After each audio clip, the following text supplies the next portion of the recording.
Idineklara ni Muhammad Ali ang kanyang sarili ang pinakadakilang boksingero sa kasaysayan.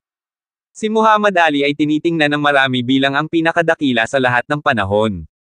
Ang boxing icon ay isang 3 beses na lineal heavyweight champion at nasangkot sa ilan sa mga pinaka-hindi malilimutang laban sa kasaysayan ng sport, kabilang ang Rumble sa Jungle, kasama si George Foreman at ang Thrilla sa Manila, laban kay Joe Frazier.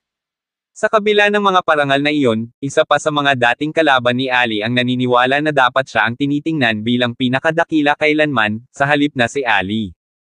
Ang taong iyon ay si Larry Holmes, na tinalo si Ali sa Ultimate Fight ng maalamat na boksingero, kung saan malinaw na makita na si Ali ay malayo sa kanyang pinakamahusay. Hawak ni Holmes ang World Heavyweight title mula 1978 hanggang 1985, na gumawa ng 20 sunod na depensa ng kanyang sinturon, at ipinaliwanag niya sa Sky Sports kung bakit naniniwala siyang dapat siyang tingnan bilang pinakamahusay.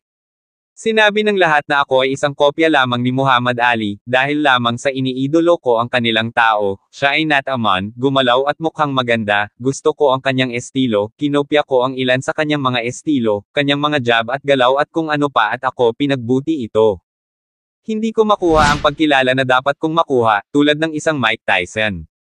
Hey makinig, ako ay may 20th title defenses, Mike Tyson ay may 3 o 4 at nawala, ako ay kampiyon para sa 7.5 taon, siya ay kampiyon para sa 7 buwan, hindi nila nais na makilala ako. Si Ali ay walang record ng laban na mayroon ako sa pagtatanggol sa titulo, hindi niya hawak ang kanyang titulo sa loob ng 7.5 taon.